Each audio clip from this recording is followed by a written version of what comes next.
Hello, everyone, and welcome to episode 339 of Aussie Tech Heads, coming live Thursday nights, always on Thursday nights, 7:30 Eastern Standard Time. Tonight is the 2nd of May, and welcome to episode 339. The podcast is brought to you by the hosting section of Aussie Tech Heads, who provide hosting for the podcast page, provide hosting for a lot of other pages as well. And if you need hosting for your business or a blog, why not check it out? aussietechheads.com.au/hosting. Affordable, fast Australian service and servers, and it's a professional service, you know. And you can talk to me as well. Ring me up. I don't know if you can ring me up. Send me a ticket, an email or something. I'll help you with whatever you need help with your hosting. Just send me an email and we'll get it sorted, eh? All right, now tonight, the lineup for tonight is quite different. We've got Will, who is here, but he is on audio only. So for those on the YouTube, watching this on YouTube, you won't see Will tonight. You'll just see a cartoon character of him. So, you can poke fun at that one.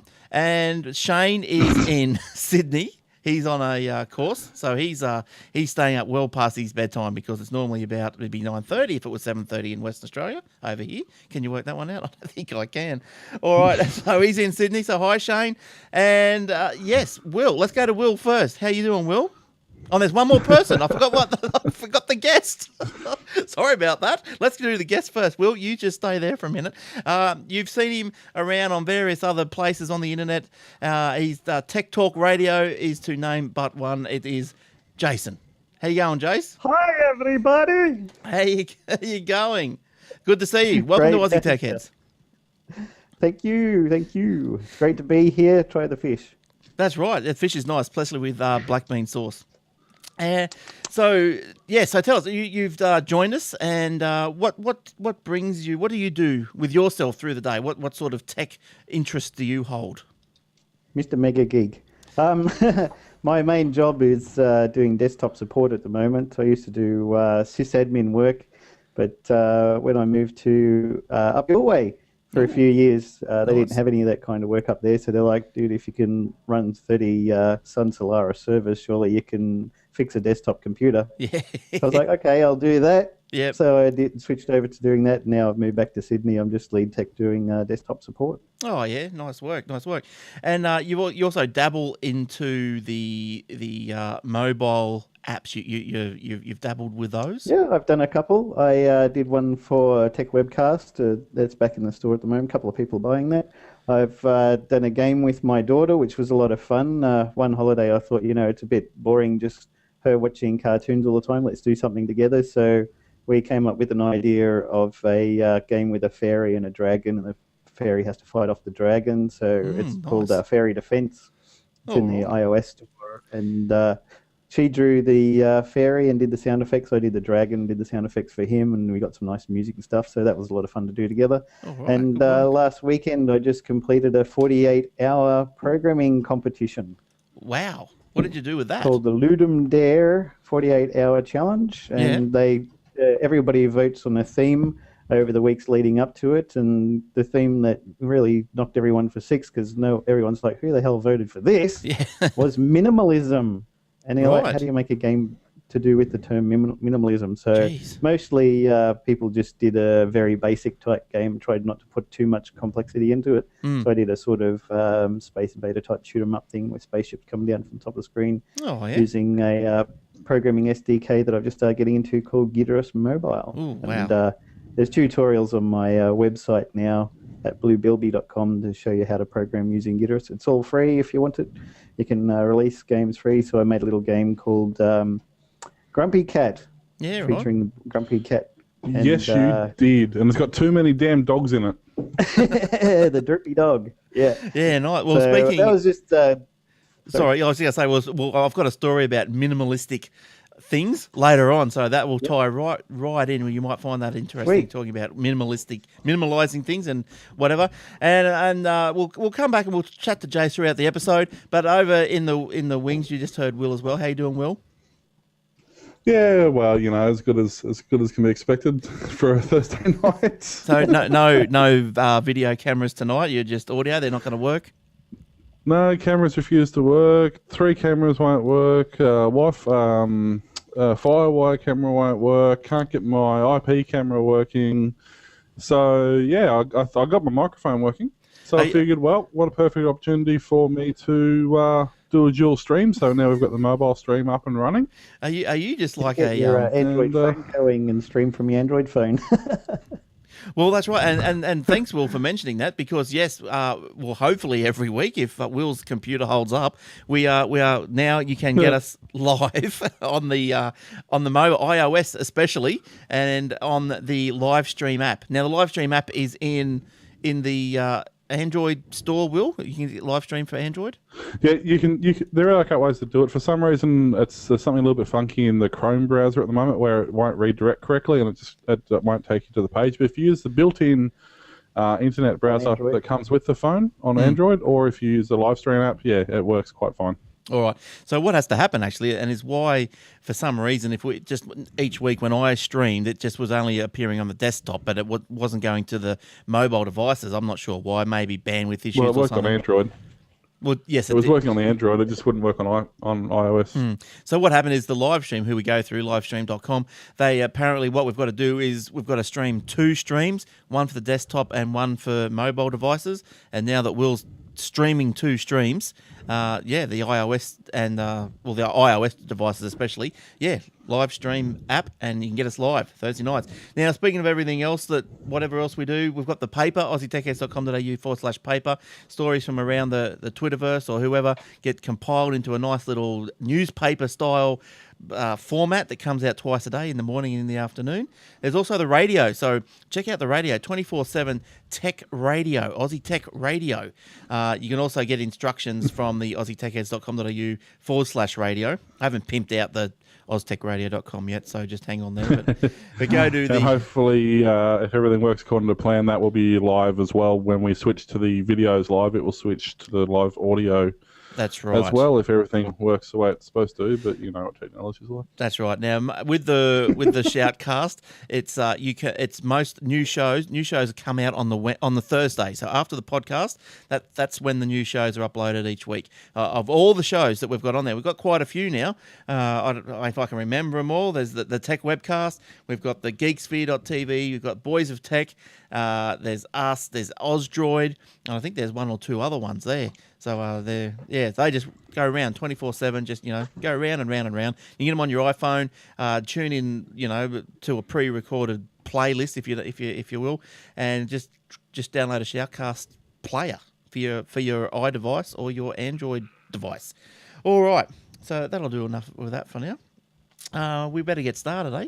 Let's have a look at some stories. I don't know where we're going to start. How about? Well, according to my feed reader, there's I have 3,209 stories since last week. Cool. Unfortunately, I think there's about 3 that are useful. Yeah. Can you give us a quick summary of all of them right now, please? I could, but I'm not very good in English. Some tech stuff happened. It was That's awesome. Yeah. Well, this is the thing. Most of my feeds are tech-related feeds because that's obviously what I look at. But even within these tech feeds, there's really not a lot going on that's actually tech-related. Yeah, Well, sometimes it's hard to try and find anything worth talking about. Yeah, I thought this week was a bit slow on all that sort of stuff, but I managed to pull a couple out. Now, I don't know, we might as well go pretty heavy on the first one. Australia's data breach laws. They've been uncovered. Apparently it was this potential new laws and legislation, supposed to be top secret, but anyway, it's been leaked apparently. The scheme was recommended by the Australian Law Reform Commission in 2008 and would force organisations to notify the Australian Privacy Commissioner, affected consumers and occasionally the media when data breaches occur. So under the draft legislation, the federal government would consider a data breach to be serious if an organisation is delinquent in its requirements under the Australian privacy principles, which I believe there are 11. And don't ask me to name them because I wouldn't know, but I think there's 11 of them, to take reasonable steps to secure customer personal information. So, the breached data lost or stolen would need to expose customers to a real risk of serious harm and potentially subject to unauthorised access or disclosure.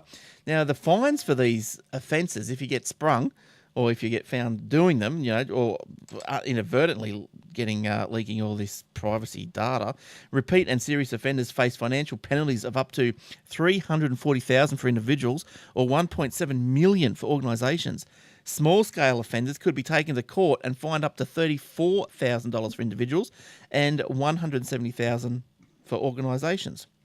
What else? In the eyes of the Privacy Office, the organisation that sent customer data to an offshore provider remains the guardian of the data.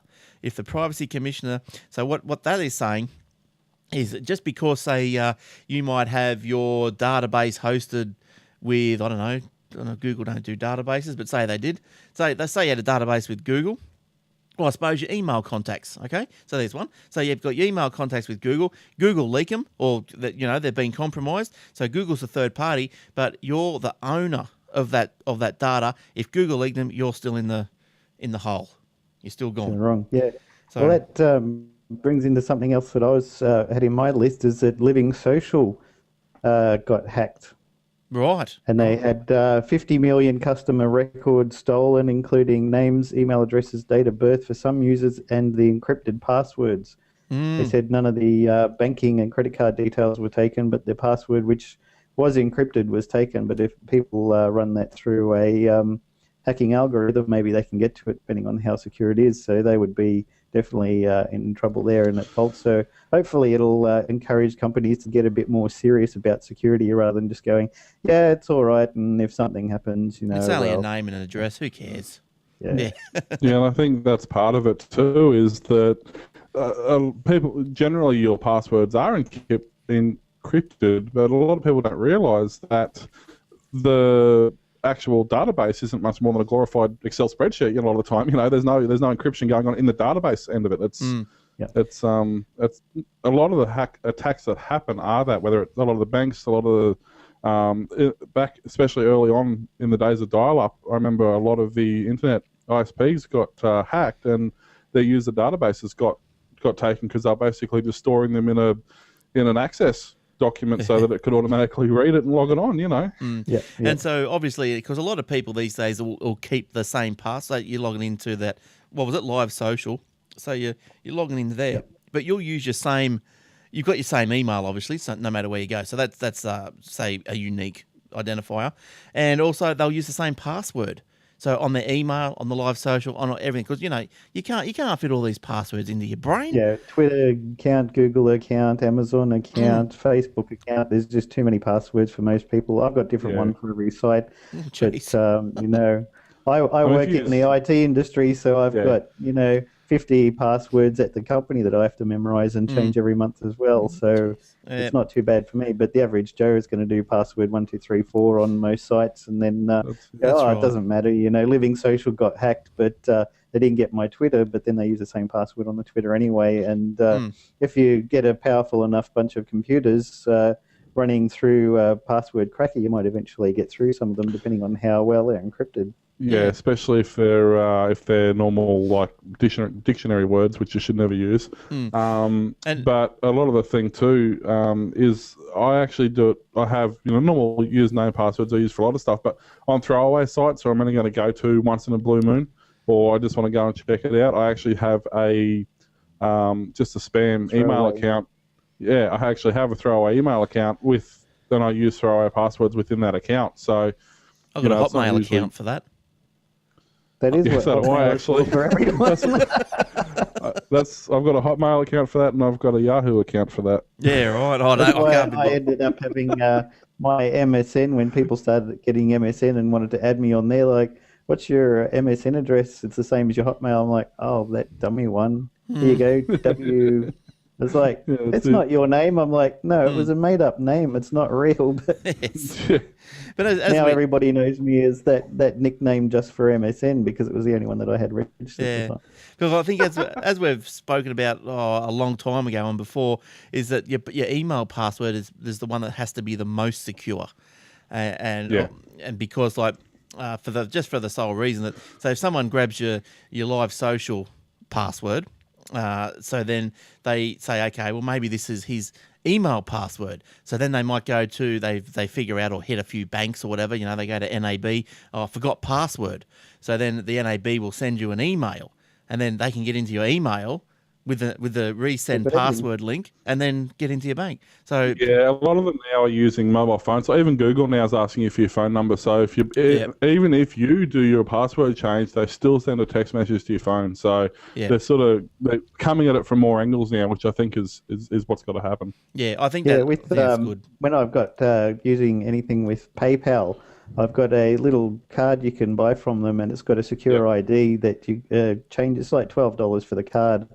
And you press a button on there, it gives you a unique number that can only be used one time, and you log in with your password, then you need that number as well. And then otherwise people can't access your PayPal account unless they've got that card with them. Yeah, right. So, you can also use your phone number for that, and they'll send a message. But at the time when I was doing it, I was using that and clicked send message, and then 4 to 12 hours later, the SMS would get through the worldwide networks. I'm like, well, I'm not on that site anymore, so thanks. I went and bit the bullet and got the card. So you're using this card now. I heard about it. I didn't realise it was like in production and in usability. Oh, yeah, I've had it for a few years now. It's fantastic. Yeah, it's been there for a while. So just when you buy something, I had one and then I lost it, so I went with the mobile phone thing. Oh, yeah. Well, so another little box comes up, does it? And it says, well, what's your code or something? And you punch your code in and... Yeah, right. You can see that it's like logging in there, but that's my card there. Yeah, rightio. And that costs you $12. It's like logging into... Yeah, and that costs you $12. You can get a key fob, a card or a key fob either way, and it just generates that one-time number. Yeah, right. So do you think that, because I don't have that, but do you think that PayPal is a bit less secure than what it should be? Is that obviously why you've done that? I'm not worried about that. The most thing that I'm worried about is because it's a place where people can get access to my money. Because PayPal will take it directly out of my account so they can buy anything. I had a account with NAB many years ago when I was married, and somebody bought a car stereo in Austin, Texas for their friends for $350. And when I rang them up, they said, oh, well, they had your CVS number from the back of the card. I'm like, yeah, but here's the thing that they don't think of is if I ring up Roses Only or some sort of delivery site and order something for my wife, they ask you what the CVS is. Now, that person who's sitting there is on minimum wage, just answering the phone and taking your order. They can write that into a little notebook, and they can either use it themselves on another website or sell it. And that's what I don't. I've never understood that either. Yeah, a lot of banks are actually, as of the 1st of July, there are a few banks that are going to ban phone banking, or phone credit card transactions. They won't allow you to enter the card number manually, and if you have an FPOS machine with them, you won't be allowed to manually enter the number. You actually have to ring the bank for authorization. Right. From a retail point of view, that's a big pain in the ass, because most of our business is with credit cards, and half the time they're not going to be there. So you ring them up and you get the thing over the phone, you punch into the machine. Now, once this comes in and they're going to change that, well, what are we going to do? How are we going to authorize a payment? But doesn't it come back to, I don't see what's really changed from, say, today than, say, 5 years ago, but the banks should have a stricter and tighter a profile on potential merchants. So that, they're not going to give it to any Tom, Dick and Harry for phone banking, or for phone credit card processing, but they'll give it to, say, your Battery Worlds or your Jace's app developments or something like that. But for Joe Blow's I don't know, sex aids, well, maybe not. Anybody can get an FPOS machine from your bank. You just go in there and say, hey, can I have one for $6 a month? I'll go, here you go. But it's the same with like if you ring up and order a pizza, you know what I mean? Like, the thing is, the person behind the counter can still be doing the wrong thing. So regardless of whether or not the company is reputable, is irrelevant. It's a pain. It's a catch-22. What do you do? Like if we get to the position where we can't take credit cards over the phone anymore, well, we've lost half our business. Yeah. Oh, look, it won't get to there. I don't think it's going to go there. I really don't. I think that you might just have to jump through a few more hoops. ANZ, Westpac, St George, NAB, and somebody else, or Commonwealth, I think, have pretty much already said they're going to do it. There'll be a way around it, even if they might say to you, okay, well, we're going to raise the limit then to so if there's a fraud, then you can't claim it back on us unless it's over, I don't know, 500. No, that doesn't work, does it? I don't know. But anyway, my doesn't biggest work. beef with all this thing is the contactless payments. That's the biggest thing that I can't believe that. I think they're the best thing ever. I reckon they're Yeah, I was fantastic. going to say, Be compulsory. ironically enough, even though I'm so secure with all of these things, a PayWave is my friend and I love it to death. Yeah, If it's I can easy. do everything in my life with PayWave, I'll do it that Yeah. way. It's Tap and run off. yeah, it's easy, but like what's stopping you from loading up a machine, bumping into someone, and it's just coincidentally they've had the credit card. Exactly the same thing as stopping you from putting a card reader in an ATM. Absolutely nothing. The fact of the matter is that if somebody wants to rip you off, they're going to rip you off. But it's all of about that's convenience at covered this by point. You know? insurance and stuff as well. You just ring up Visa and say, I didn't make that transaction. Yeah, and I'll well, that's reverse it it. for you. All right, now talking about maybe ripping people off. Now Google's back in the news again, ripping us off because they're not paying any tax. Dirty things. I do. So but apparently it's blowing that's up. how they work. They must be the first company in world history not to do that. Oh yeah, it because sounds Amazon's like it. never done it, and Apple's Apple never done it, and Kerry Packer Nobody's never got did their it. head office is a tiny that's little it. shop in Ireland. That's right. yeah, that's Well, it. You know, Well, apparently there's a lot of Commonwealth countries that are getting sick of it, and especially in Great Britain, there's an inquiry going on at the moment. Legislators have taken issue with Google's efforts to greatly minimise the tax that it pays on revenues earned from customers in Britain, New Zealand, and Australia by claiming it does not serve the customers with paid search services within these jurisdictions.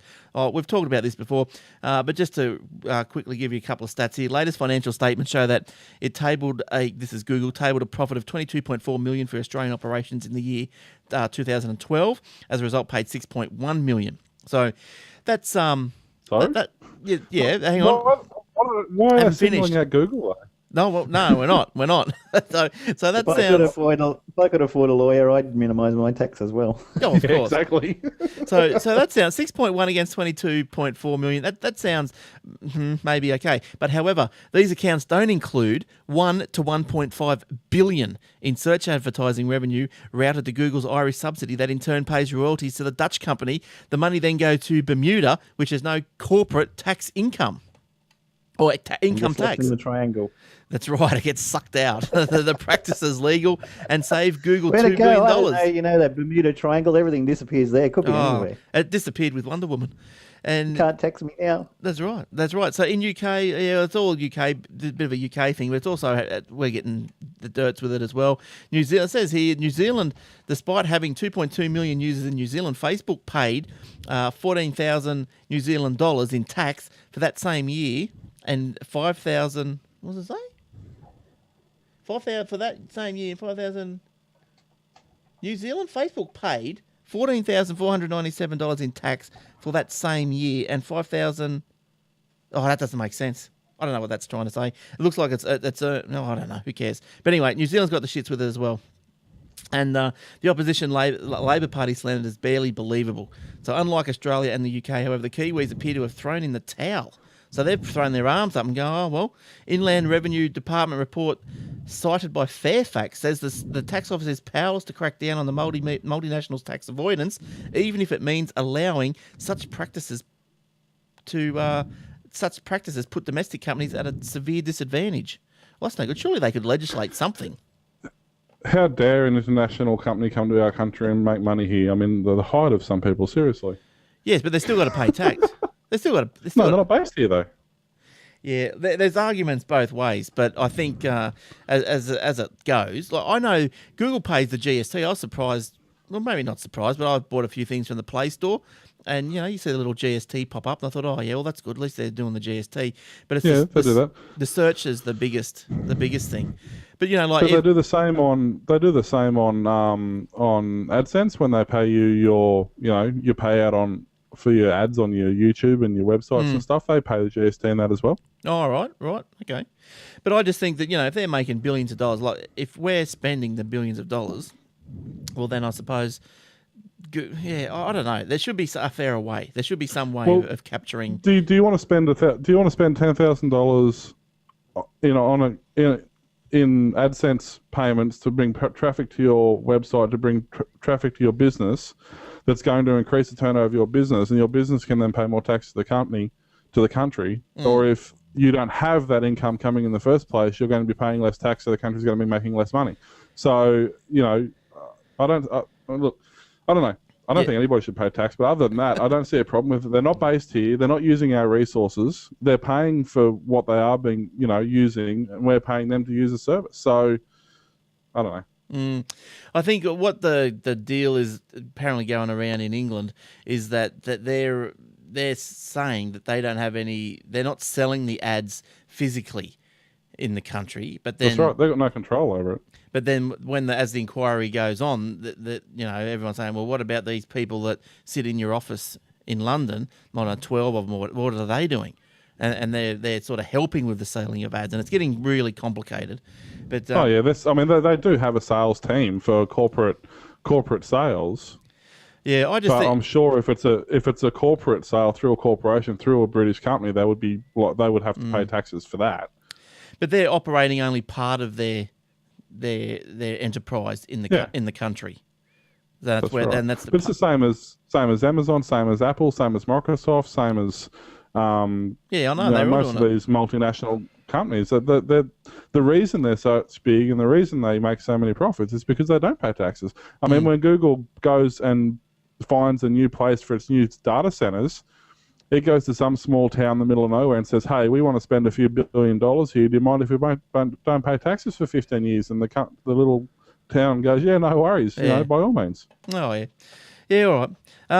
Jace, did you have any stories you wanted to talk about, or are you just here for the ride? A few more around. Something interesting that I just noticed when I logged on to Google Plus, I haven't done it for a while, is that they've just announced Hangouts Remote Desktop. Ooh. So you can do desktop support and connecting to other people's computers to help fix them via Google Hangouts now. Wow. Oh, really? When was So that? I logged on like half an hour ago. Yeah, I think it was Vic Gondotro who's posted it. Hangouts Remote Desktop lets you help others by controlling their computer remotely, with their permission, of course. And because you're both in a Hangout, you can talk with them during the session. Just click on View More Apps, Add Apps, Hangouts Remote Desktop. So I think that's going to be really helpful. A lot of people are saying, well, there goes Skype and TeamViewer and stuff like that. Everyone will just do it in Google Plus. Log me in. And why not? So how much control, I don't know how deep you went into it, but do you know how much control you're able to have? You just take over, just like the log me ins and the... Take over, yeah. And all of that. Oh, you'd have to have permissions and everything, obviously. Oh, yeah. Yep. And what about like remote printing? Because that's something that intrigues me as well. What? Yeah, you can print you suck on somebody's press that while typing to it. You have this fascination with being able to print remotely. How long you don't have a great field record with it either. No, but I'm doing it. It's working. It's working. So it's the most complicated possible way you can imagine. Yeah. So what was that, Jace? It won't happen overnight, but it will happen. No, well, it didn't happen overnight, but it did happen because it took me a while to figure it out. But look, I tried the Google Print or whatever it was called, but I finally settled with Log Me In, and yeah, it's great. It's cool because I had to print barcodes. I don't do that much printing, so not much use to me. yeah, true. But I've got a P1102W just to print out poem competitions for mum, and that's about all it's useful. but I had to print barcodes from a remote computer. I had 65 of them on a sheet of paper, and it had to be pretty spot on, because the little stickers are only 2-3 centimeters long. So that had to be pretty spot on, and yeah, the Log Me In did it all right. So I'll have a look at that Google one. That sounds like a good little one. That's good. Yeah, give that a look. Yeah. An interesting one. BlackBerry's chief executive said that in 5 years, I don't think there'll be a reason to have a tablet anymore. Oh. But he expects the company to sell tens of millions of his new keyboard-based Q10 handsets. Good luck with that, sir. Yes. We like living in the past, and everybody adores your wonderful little product that used to be really popular, but nobody wants anymore. He's been taking lessons from the quotes of Bill Gates, I think. That's yeah. Who needs a tablet? You can use a BlackBerry. That's well, right. be honest, nobody needs a mouse. What do you want to use a mouse for? Who needs more? Now than that I've got my 640K? HTC One that I got in the last week or so, it's got 1080p screen. I used to take my iPad Mini on the train to read books and stuff with, but now I can read it on there because the screen is so crisp and it's a good, decent size, like 4.7-inch size. So fantastic phone. A few friends recommended that I get that over the Galaxy S4, and I'm glad I did. It's really, really good. So yeah, I don't mind those ones either. If I can do it on the phone, then I don't really need to have the tablet. So yeah, it's not getting that much use anymore. Yeah, And Google now, but yeah, I was just going to say, I use the tablet all the time. Like, all the time. I do invoices on it. I take it out with me when I do stuff. I do invoices. I put the PayPal thing in it and do the PayPal swipey thing on it. I do everything. It's very great. useful. I was taking my Desire and my 7-inch tablet with me, but now that I've got the Note 2, I just take that. And now that I've got the Note is OTG, huge.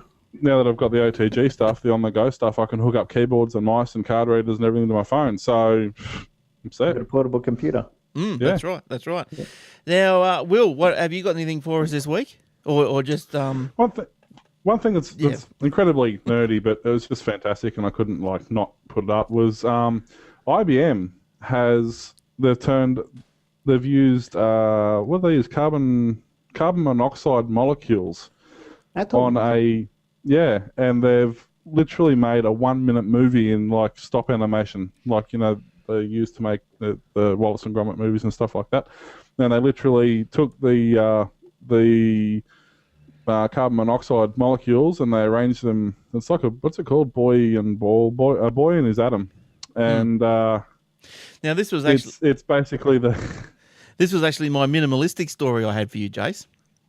It was a move. Very interesting. You go down to a microscopic world like that and make a little movie out of moving individual atoms around it. Yeah, it's 25 nanometers. Well, there's 25 million nanometers in an inch, so 25 million in an inch. And each frame is 45 by 25 nanometers. So it's 1/25 millionth. It's 1/25 millionth of an inch wide, but they literally shot it one frame at a time. They shot a frame, they moved the molecules. They shot another frame, they moved the molecules. So 250 frames. IBM engineers manipulated the atoms to demonstrate atomic scale memory that has the potential to make computers smaller and more powerful.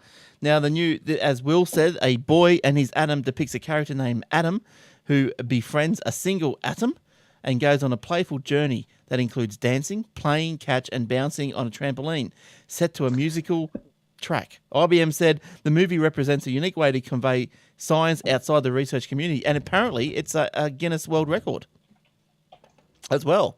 I'd say so. Yeah, world's smallest movie. Yeah, so there you go. So actually on the YouTube, we're just actually watching now, on the video, on the YouTube, on the version of the show, we're just watching the video of it. But you can, if you go to the show notes, aussietechheads.com.au/podcast and have a look at the show notes, you'll get the link if you want to have a look at this Atom movie. It's quite amazing. I'm actually not really sure what I'm more impressed about, the fact that they moved molecules one at a time to make this movie, or the fact that they could use a microscope that's so clean that you can make a movie out of atoms. Yeah, it's pretty good. It's pretty good. Yeah, that's a wild one. That's good. It's amazing what they can do with technology. Oh, absolutely. Absolutely. I mean, it's 242 still images. There you go. Yeah, right. That's not too many though, is it really?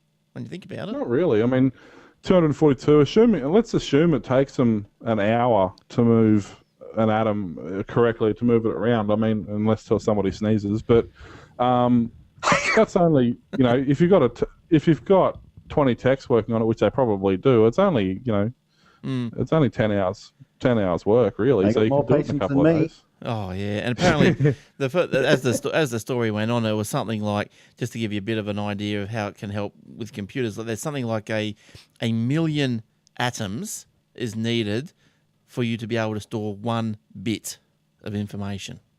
So you need a million atoms for 1 bit.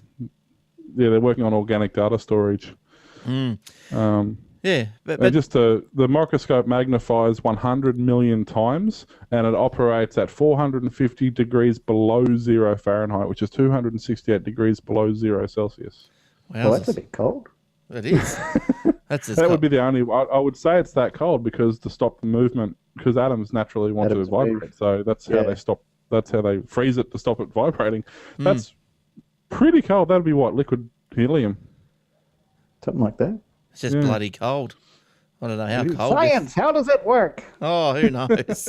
A glass and a half. Pressure does the work. Join us next week. There's Cadbury Dairy Milk in every 200-gram block. That's right. Oh, we used to like Sum the Miller, didn't we? He was good value. He was good. Yeah. He's probably been dead a while Remember now. that- When did he die? Yeah. Remember that 80s? ABC show with the black and white? It was before the Curiosity show. It was called How or something. It was just some old scientist dude, and he always had some kid on there, and he was explaining something to him. Yeah, that was back him, in the wasn't good it? old days of the. That Was would've that one? That would have been Sum de Miller. Some old scientist be. dude, and yeah. But anyway, moving on. We know, we've all heard about Kogan and they've been into court, Bluin, ISP1, just to bring you up to speed. I think we've spoke about the last couple of weeks. Well, Kogan's won the victory. They've won. Kogan, Telstra reseller ISP1, has agreed to stop suspending Kogan mobile users. Hurrah. Yeah, from its network without Kogan's approval. Doesn't he look happy wrestling? Yeah, oh, he's a happy camper. He's a happy little Vegemite as bright as bright can be. ISP1 today abandoned its counterclaim against Kogan Mobile, which has argued misleading and deceptive conduct meant Kogan was in breach of the master wholesale agreements between the two. Kogan Mobile counsel in court today said the allegation was outrageous. And Kogan He looks Mobile... like he's got the wrong finger stuck up there in that photo. Where is that finger going? That's what I'd like to know. It's on the move. It's going somewhere. But yeah, It's going to Telstra apparently because they wanted the telco wanted to call out Telstra and say, "Hey, don't blame us. It's their fault. They told us to do it." Yeah. Well, that's right. But Kogan's apparently claim for damages is to be held separately. So there you go. So he's obviously going to go damages. Good. Yeah. It all came about because, just to bring you really quickly up to speed, is that the Telstra Kogan was reselling through ISP1, who was Telstra. Customers, Kogan was offering unlimited plans because they were offered in their master agreement with the ISP1. Their contractual agreement was, well, you can have unlimited plans, unlimited data or whatever it was. So then Kogan's customers started using unlimited. ISP1's gone, what the? Slam! Cut them off. Just straight like that. They're actually using what we said they could? That's right. Oh, my God. That's right. What? How dare they? Yeah, they use unlimited. Yeah. What? They can And read. yet people on the Aldi, which is the same account, didn't have any problems. Yeah. Different resale. They're buying direct off Telstra though. Ah, there you go. And what about That's the difference. Boost? How do they go? They don't have unlimited, that- so I guess it's different. Yeah. I don't know. No, are they Never even Telstra? heard No, of I Boost. thought I'd Boost was go on Optus. Boost if I wasn't Boost has switched to Telstra now. They're the only okay. they're the only 3G reseller on Telstra that can offer access to the 4G towers. You don't get the 4G speed, but you also get the coverage from the 4G towers instead of just the 3G ones. So you get even closer to 100% coverage with that, and you get to the 22 meg down instead of 7, which you get from Aldi and Kogan. Yeah, but to be honest, I mean, 7 meg. What is that not suitable for on a phone? On a mobile, yeah. My torrents ain't going fast enough. Yeah, pretty much. I mean, I use the on my 7-inch tab. I use Aldi the data pack, and that's fine. I mean, I can get signal anywhere I can get it with my mobile, and it's great if you just want to not have to tether your phone all the time for the sake of $30 every couple of months to top it up. Well, you won't have to tether your phone anymore in the Northern Territory. They're rolling out free Wi-Fi in Alice Springs. Alice Springs visitors and locals will be able to access 3 hours of free Wi-Fi every day following the rollout. Good Wi-Fi? Sorry? Not McDonald's type Wi-Fi. Oh, who knows? Yeah, that's McDonald's right. Wi-Fi is like, well, you're connected to the McDonald's router. You're not going to get any data through there, but good luck. Yeah, that's right. Good luck with that. A maximum of 200 megabytes download will be available from any Wi-Fi enabled device. The Wi-Fi network, have a guess how much it costs? How much would to build a Wi-Fi? $1 million. Well, You would think given so. that their towers are already there and the infrastructure's already there and the backbone's already there, they're only paying for data, and they're going to have to come up with some sort of deal. So I don't know. It won't be a lot, you'd think. Would you just have a stab? Just so you can get the closest. What, per year or all up? The Wi-Fi network cost blank, which is being met with just said the Wi-Fi network cost blank. I don't know. Probably, 50,000 a year. 100,000 a year. Yeah, Jason. And there's like 11 people. There's like 11 people that are going to be able to use it. Yeah. Well, I'll just tell you. It's cost them 84,000. So there you go. Yeah, that's probably per year. I mean, that's not bad, really, because you think about it, the tower's already there. They're not going to put up new towers. They're not going to increase the infrastructure that's there. They're just going to use the existing stuff. And it's not like their towers have been taxed. You know, they're not at 100% usage. So I'm sure the telcos would be happy to say, yeah, no worries, we'll sell you 50% of the capacity of that tower for X amount, you know, so. Yeah. Apparently, the NT government also provides the free Wi-Fi service on public buses in Darwin and Alice Springs. Yep. So for those of you up there, good That'd on be you. pretty nice. We got it down here on the ferries and at Circular Quay train station. They got free Wi-Fi. Yeah. I'll tell you where else I saw it the I other know day. they try it on is it the trains or the buses up here? But it's pretty ordinary, apparently. Oh, Yeah. it's ordinary everywhere. I got the free. They should check in Facebook. That's the main thing, right? Well, I jumped into the NAB at Robina, and it had signs up free Wi-Fi, you know, and I went, oh, yeah, right. It's got to be half decent. There's only 3 people in the joint, and it was only like one meg down and half a meg like up. I That's said better at than the, Macca's. I go to coffee with the guys from work sometimes, and we sit there, and the cafe's got free Wi-Fi. I'm like, hey guys, look, free Wi-Fi. They got, dude, I got like 5 gigs a month. It's a lot faster than what that is. I don't have to log on with a password. I don't have to watch where I go, and I don't get slow. So I'm just going to use my 3G. Screw it. Yep. I don't know if you guys saw it, but a couple of weeks back I was sitting at Macca's having lunch. I thought, I haven't used their Wi-Fi for a while. Surely it's got to be better than it used to be. And I logged on and, after spending like half an hour trying to actually figure out why it wouldn't log on because it's too slow and they don't support mobile devices properly. And it wouldn't go to the redirect page that you need to click accept, this stupid connection and stuff. Yep. I did a speed test and it was 56k up and 12k down. 56k down and 12k up. Whoa, lightning! It took 10 minutes to run speed test. Oh, that's hopeless. To do a full up and down test on speed test was 10 minutes, no joke. I'm like, wow, really? Even on a 56k modem, it don't take that long. That's a joke. Jason, and yes, in case you're wondering, you still can get dial-up internet. well, you can. Yep. I had to install it for a lady the other day. Can you believe it? Oh my god! I know. What's a modem? I think I got half a dozen of them somewhere. Yeah, look, I can safely say I could say whatever I liked about her because there's no way she's even listening to the show. So it's actually funny. Most internet plans, if you read the fine print, come with a backup, a dial-up account. It's to remove their need to compensate if the internet goes down because they technically have a backup of dial-up. Yeah. Oh, yeah, so they can say 100% uptime. Oh, yeah. Who's got a modem? Oh, it tested me. I'll tell you. I think it's with my floppy disks out the back somewhere. Yeah. And it'd probably be quick actually because there'd be nobody on it. You'd be getting the full 56k. Oh my god! It's still slow. But the thing was, she goes, I bought this Vodafone USB stick, and I've also got dial-up. Which one do you think I should use? And I said, I'll install the USB for you, love. So I installed the USB, and it was going okay. Vodafone, you might as well use dial-up, because that's right. Have them both, and let you swap between them. Yeah, so use the Vodafone for the backup for the dial-up. Oh, but I'll tell you, try going and installing a dial-up. Now you got to go back to the depths of your mind. Go, I remember all these settings. Yes. Hey, I had to set a fax machine up a couple of weeks ago.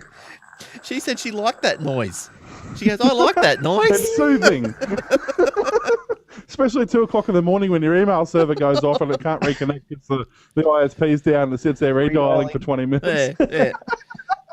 So what are you doing, Will? Plugging in faxes? Is that all you're doing? Just plugging them in or what? A while back, I had to actually set one up, and then they wanted me to test it, and I'm like, well, how am I going to test it? But you got to plug, you got to find a long phone lead, which you try and find phone leads these days. Yeah. You buy Cat 5s everywhere. You can't find phone leads. So I had to find a phone extension.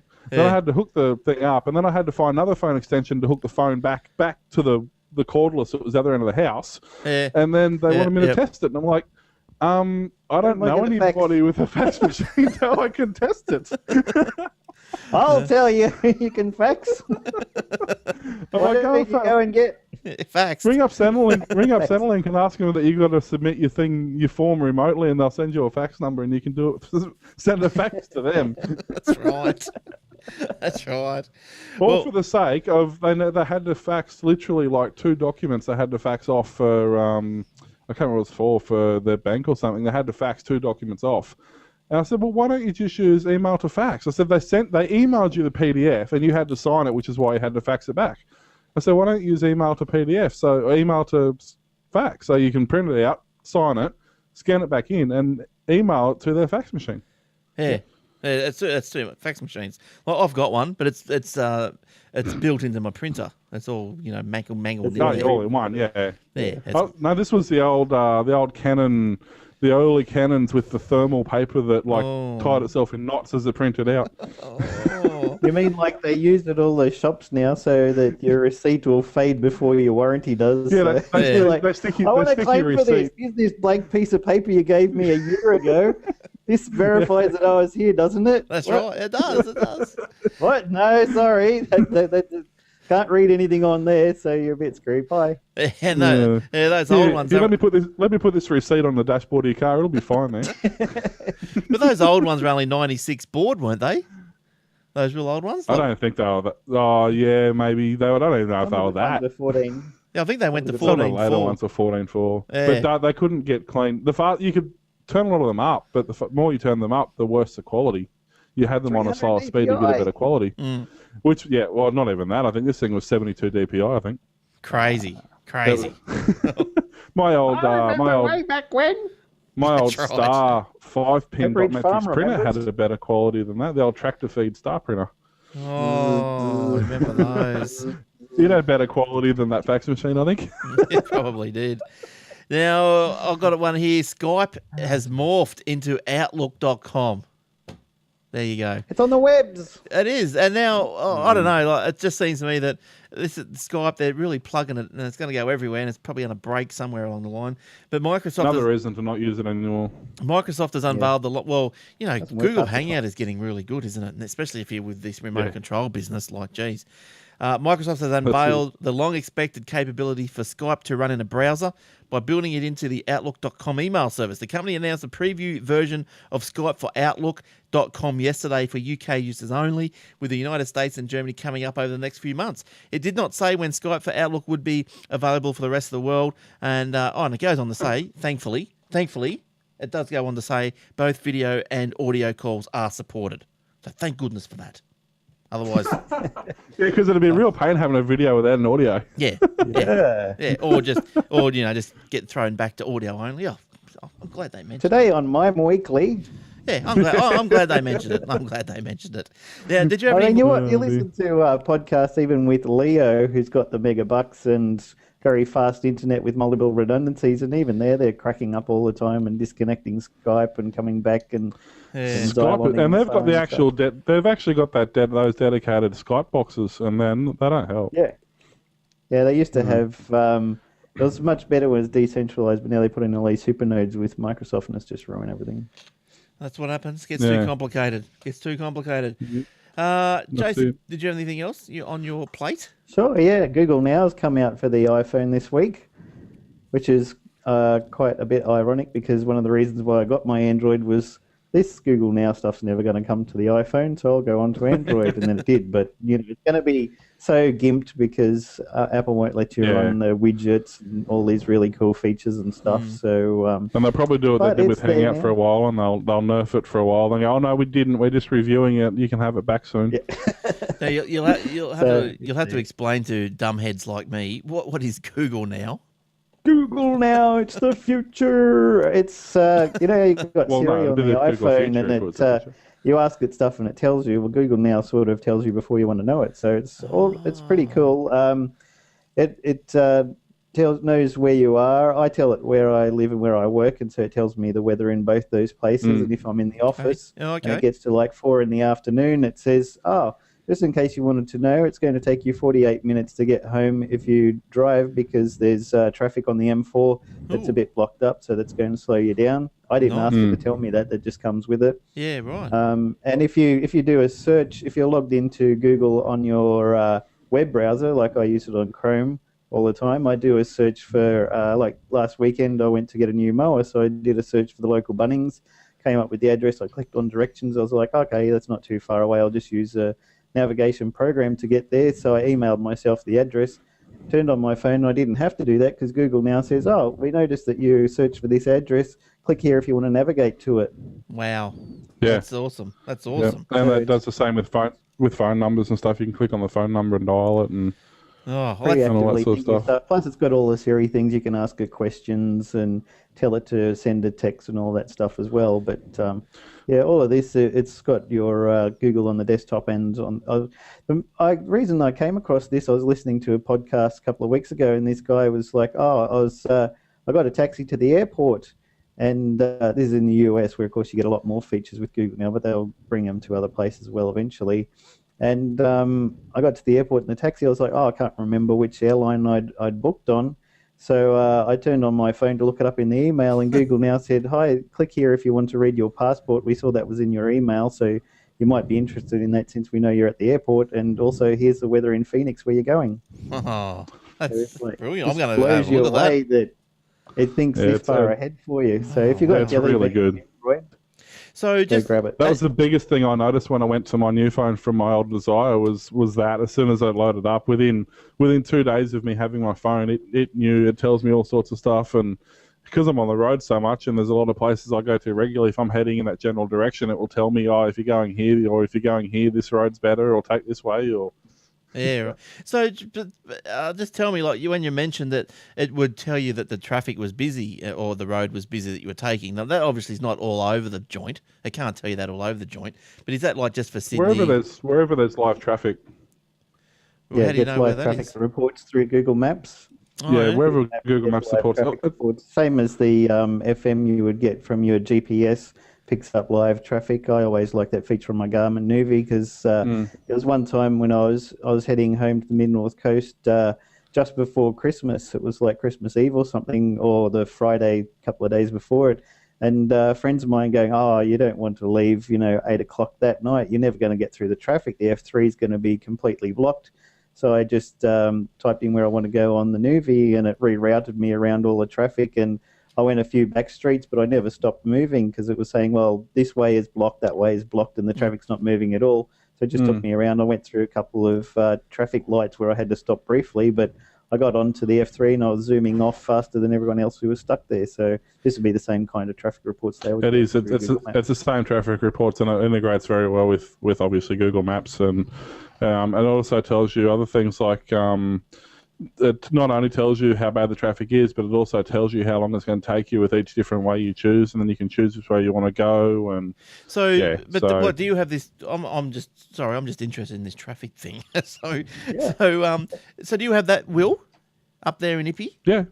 So I thought you had to pay for that if you had a GPS. I thought that you had to pay a fee. Oh, I don't know. I don't use. You've got a GPS, it doesn't, because it picks it up through. It's automatically transmitted through FM radio, and your GPS power cable that goes into the cigarette lighter has got an FM receiver built into it, so it picks those up for free.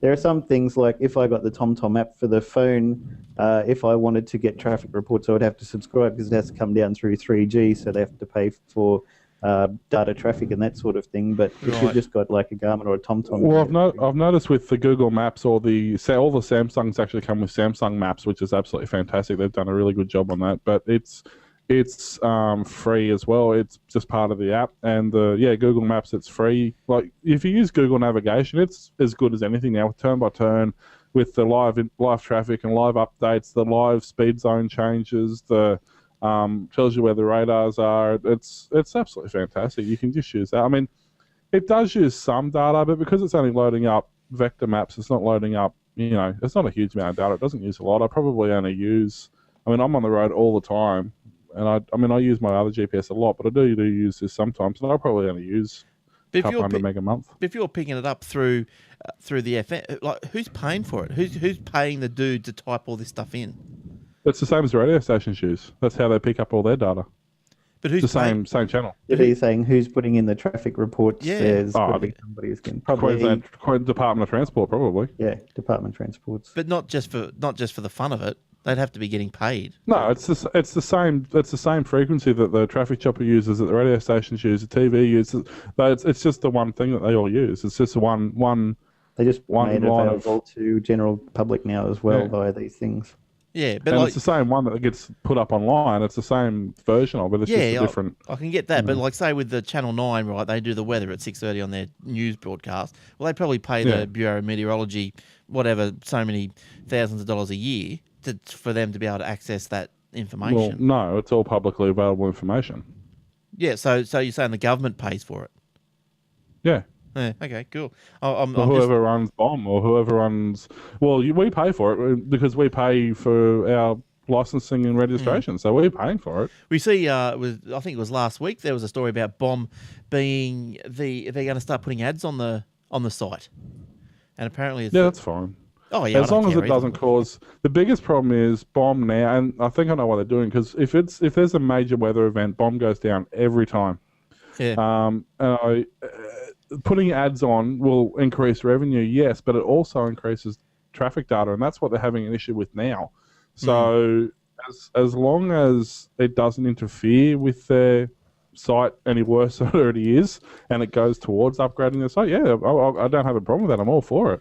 Well, I don't have the stats. It's like in Sydney, the also supplied by the government is now live update data for apps and such for buses and trains and things. Yeah, so I've got an app that I really love by a friend of mine called TripView, and it tells you when the trains are coming in, all the train timetables. But now, because they've released that to the public, if I open up the app, I can see a little indicator that's green if my train is going to be on time at this platform, yellow if it's a bit late, red if it's really late. You can click on it and get more information. And also, if you click on the map view of it, it'll show you a map of all the local train stations nearby and where that train is at which train station in real time. Oh, it's out of control. It's all data that they have and they're monitoring anyway. It's not like they're going out of their way to add this. We've arrived. It's arrived. It's here.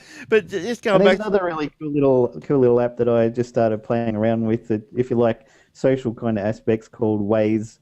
It's a free navigator that uses open street maps, and people, just normal people who are driving around, live report traffic jams and problems on the road as well. So if you log into it, it'll say, you type in where you're going to, it'll say 20 people have reported there's a traffic accident on this road and it's been blocked for the last 20 minutes. We can route you around that if you like. Jeez, so good.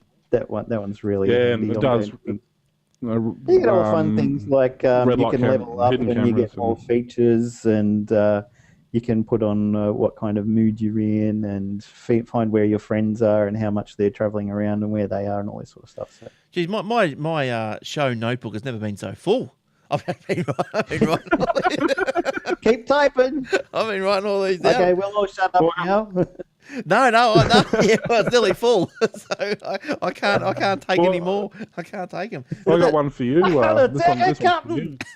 But just before you do, Will, I just finish off with this Bureau of Meteorology, because I just googled it now from a site cio.com.au. They'll be doing the ads.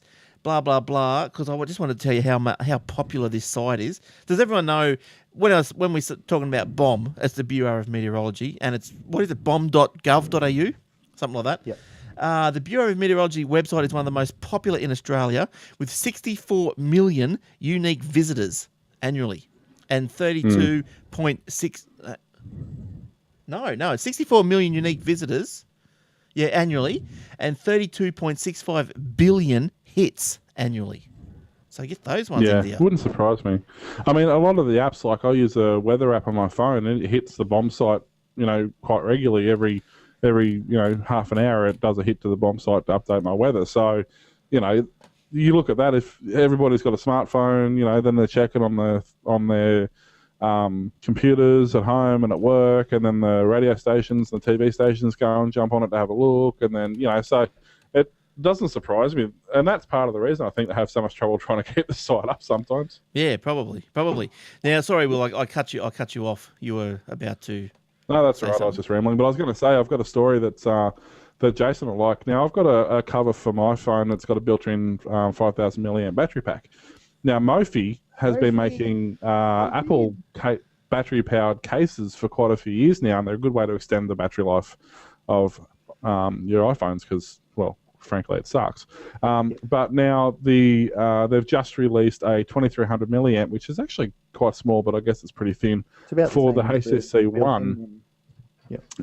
so they're It double it basically it's a case that wraps around your phone. Same principle as the ones I've got. It clicks into the charges through the USB port in the bottom, and yeah, it's made by Mophie, so it's going to be a pretty good quality battery pack. The one, sorry, the HTC One has a 2300 milliamp battery. The Mophie has a 2500, which theoretically means you could do a full recharge on it. It doesn't actually work that way because and I've noticed with mine, if I run mine to say 20%, it only charges up to, let's say, 80%, but that's because you're using the phone, so it's not a true, like, when you expect it to charge your phone, you expect it to bring it back up to 100%, but it doesn't actually work that way because you're using the phone in the process, so you're sort of cycling it as well, so yeah. Because it's Mophie, people who are like, oh, you can't change the battery. Oh my god, this phone sucks. Yeah. Now, because it's Mophie, it's going to be a little bit expensive, but you're looking at $100 US, which isn't too bad, plus delivery, which is, I don't know, FedEx is probably $25 or something like that. So that's not too bad. I mean, $125 for a Mophie case, good quality, you know, and it looks like it's a protective case as well, so that should be fine. Worth every cent, and if you ring now, we'll throw in a free set of...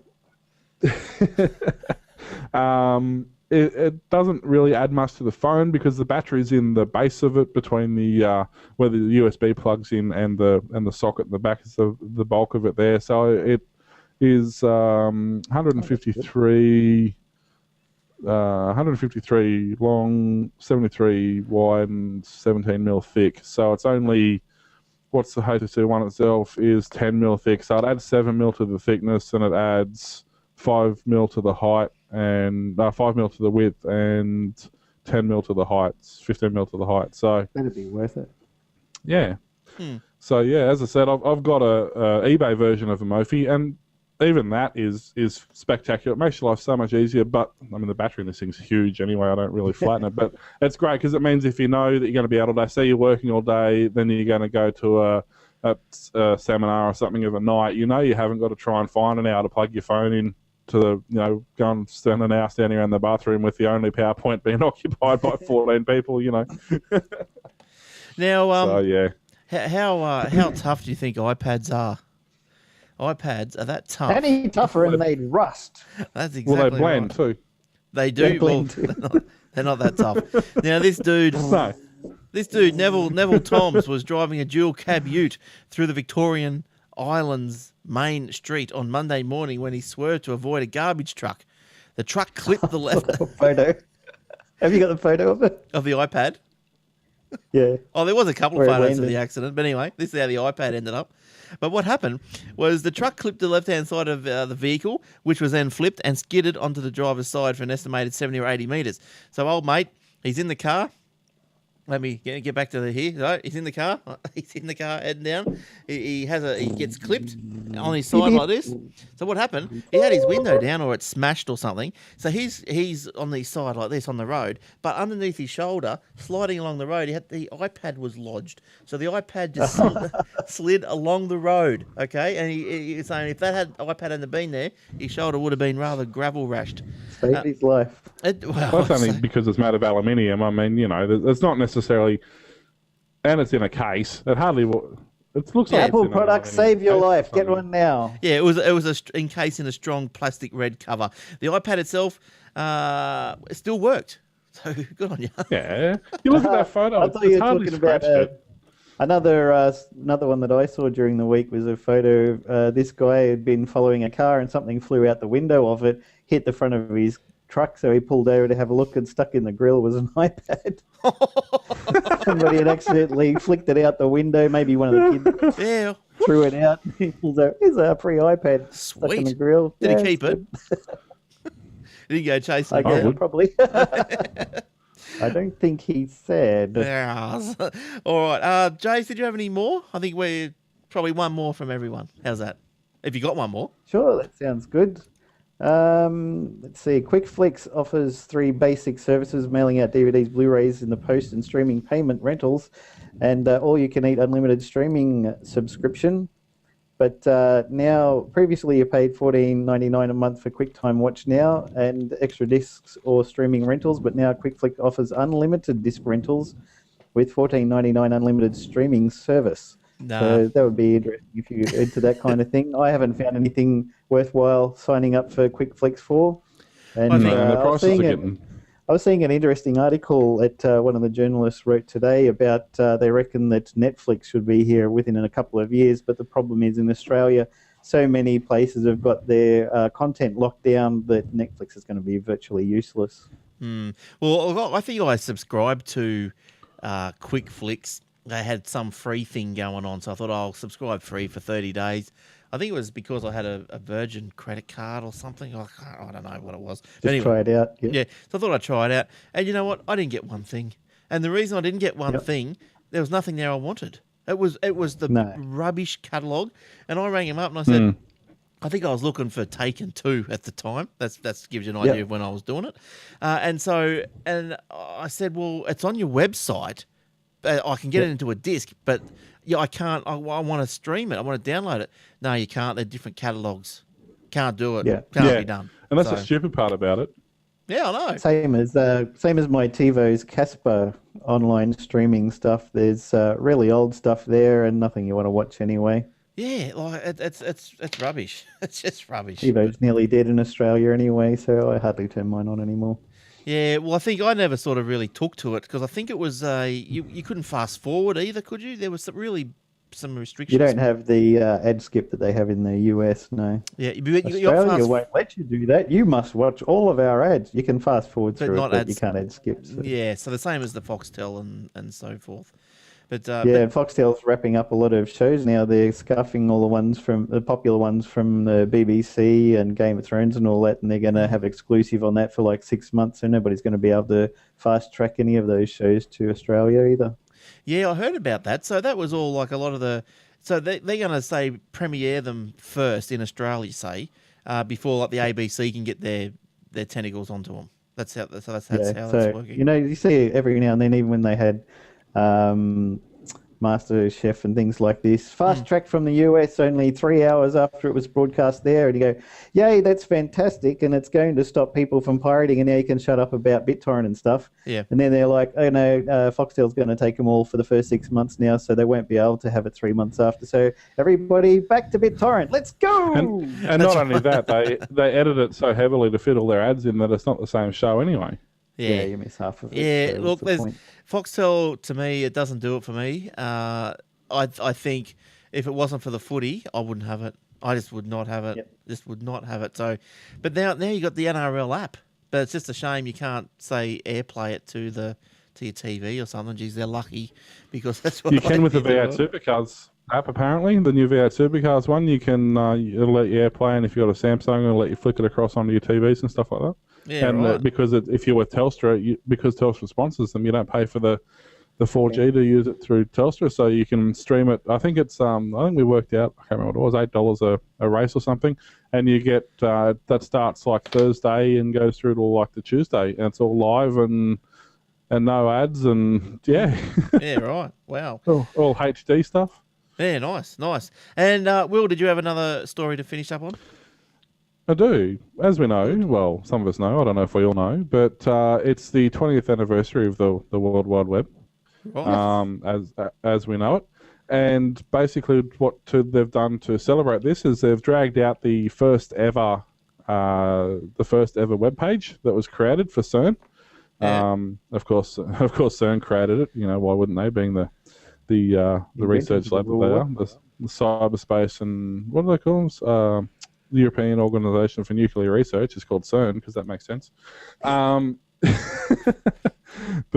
basically, yeah, the whole thing started in 1989 as an internal thing, and then it became it was up to Tim Berners-Lee, who was a British physicist known for making computers and things like that. It was on the NeXT computer, and it was 1992, end of 1992. Next made by Steve Jobs. Yeah, it was first published, and if you go to the info.cern.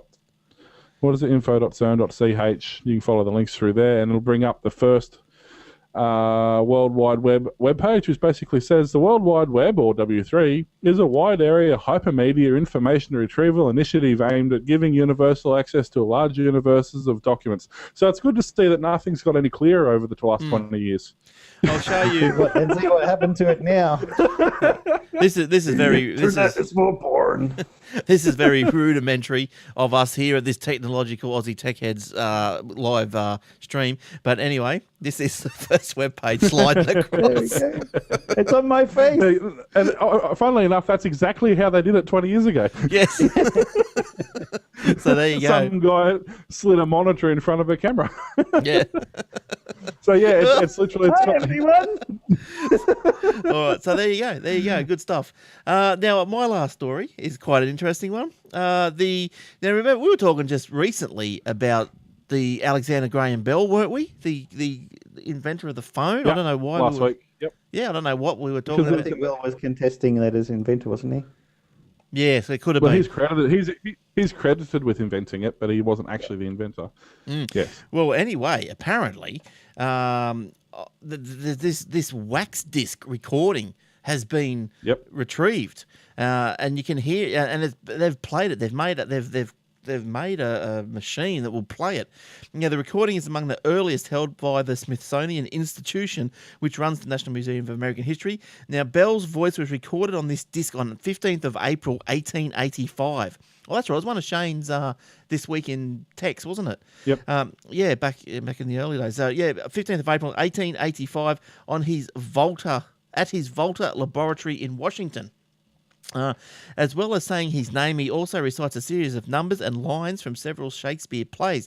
The disc was too fragile to play using a needle, so the museum, along with researchers in the U.S. Library of Congress and the Lawrence Berkeley National Laboratory, developed an alternative playback system that used light and a 3D camera to turn its bumps and grooves into sounds. There you go. Freaking lasers! Yeah, also... Hang on, that's not that special. Mythbusters did that a couple of years ago to try and read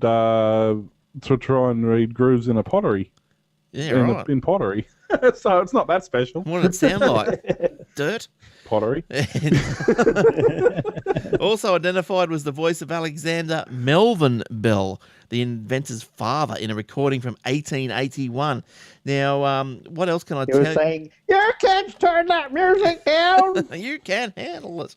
Now, if this all works, I have got an audio grab of a 200-year-old recording. Here we go. Now, I'll turn this up for you guys so you'll be able to hear it. Here we go. You are my heart, Alexander Graham Bell. How's that? Do you want to hear it again? Or you've heard enough? Oh, one more time. You are my heart, It's 200 years old. Alexander Graham Bell.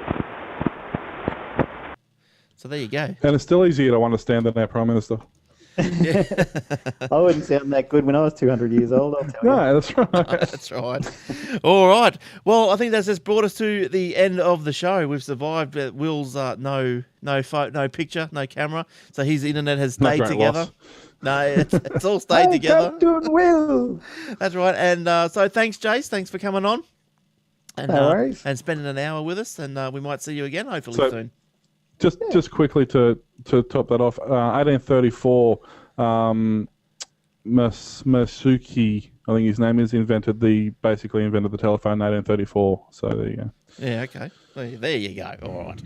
Now, don't forget, what have I got to do now? Okay, so we've got the radio under control. We've got the hosting. We've got the paper. What else is there? We have our specials. We have Tom Merritt. We have Brian Brushwood. Brian Brushwood. And we Ayaz. have Ayaz Akhtar.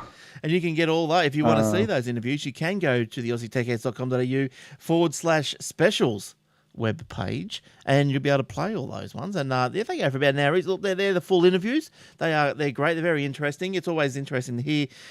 You find yourself just getting engrossed, because you listen to these guys every day, and you just get engrossed in what makes them sort of tick, which is it's really good. And you find their personality behind just what you hear and see every day. So they're excellent. And Shane will be back next week with another interview, and I am going to tell you who it is, so you can all get excited about it. It is it is OMG Chad. So there you go. So OMG! Can't wait for that one. And apparently he Mr. Streaming Games himself. Yes, and Yep. And it was only because I was editing the interview, I thought I want to see some of this guy's bloody work, and so I tuned into Twitter. And there he had his Minecraft show going. I went, cool. Yep, cool. He's the one responsible for getting me involved in Minecraft. Right, so we'll blame him then. It's all his fault. Yeah, I was going to say, I don't think it's a good thing, but it's his fault, yeah. He plays that silly game anyway. So, gee, I don't know, Warlock. Me. Yeah, these two are little Minecraft heads, Yeah. But so we can't wait for that one, OMG Chat, next week on Aussie Tech Heads. We'll play a bit of the interview through the show. Still got the pink hair? Yeah, red or something. You got red hair? Yeah, something like that. I used to love it when he was in the studio because they could use his hair for chroma keying. And and this one is just not an interview. He actually does take a bit of grabs a camera, goes for a bit of a walk around the Twit house or whatever they call it there these days. Awesome. So that's going to be good. Can't wait for that one. So that's next week. Thanks to the techwebcast.info and geeksphere.tv for the shows that we play before our show, only on the live stream every Thursday night at 7:30. Well, from the Tech Webcast starts anywhere. Look, it depends on how long these guys' shows go for. It starts from anywhere from 6 o'clock. So what I'm going to try and do, I'm trying to tweet out when these shows are starting, but I suppose I might get those guys to do it themselves, eh? They want their show promo, they can tweet themselves. But it'll be starting around about 6 o'clock, and depends how long their podcasts go for. So Thursday night, Tech Night. So just make sure you're here at 7:30. That's the main thing for the live show. All right. Once again, thank you, Jace. We'll hopefully, yes, we will see you again soon. And what's the best way for people to get a hold of you? Through they Twitter? can find me on Twitter, WAULOK Warlock. And check out my websites, jasonoakley.com, where I do voice acting. Latest one was a few Doctor Who episodes, written some fan fiction there. And bluebilby.com for my mobile development stuff. All right. Yeah, right, that's enough. Get off. Yeah. Now we didn't. Yes, go. Oh, well, we didn't explore the voicing part, so maybe we will keep that for next time, and we can hear some voices. But just quickly, there's some Doctor Who fan fiction. You won't shut me up about Doctor Who, but there's some of that being done, and so you've provided some of the voices for it. That's great. That's great. Yeah. In the latest couple, I play. In the episode 3, I play 3 different Scottish people from the same family over generations that the Doctor visits. In the last one, I play just one of the family in a Scottish accent, which was a lot of fun. The third one was even particularly interesting since there were 3 different people from the same Scottish family, so they all had to sound a bit different. Yes. But I'm playing the baddie in them, so that's always great to be evil. Oh, of but course. most of the stuff that I record, they just want your normal voice in there, so long as you can take direction, do a bit of acting and stuff. They don't really need any cartoony, funny voices or anything like that, even though I can do that. Yeah, okay. Well, it's a lot of fun. Yeah, we might hook up again another time and go further into that because that's interesting. But where can you find those Doctor Who fan fiction stories? If you have a look on my website, jasonoakley.com, I embed the YouTube there, or if you go on YouTube and search for the Nth Doctor, NTH. Okay. All right, cool. Good stuff. Also, well, we better go around the grounds with how you can contact the rest of us. Shane, Will, or Glenn at aussietechheads.com.au. Twitter is Shane with a Y 1973 at Mr. Tompkinson, and me is at Aussie Tech Heads. So that's about brings us up to date. What are you laughing at? Me is educated. Me, Aussie tech head. Me, right to the internet. Oh, we like cookies. So, all right. So, Cookie, that's Oh. good enough for me. Hey. oh, geez, I've got that it's scarred in my mind, that song. All right. All right. Thanks, everyone. Thanks to the lounge. Thanks to everyone that downloads us and listen to us. And thanks for people that listen to us on the shoutcast, on the live thing. Even the people that log back into the live stream, through the week and just watch the reruns of the video on there. And the YouTubers. Thanks a lot. We'll see you next week. Ta-da. Bye, everybody. See you later, guys.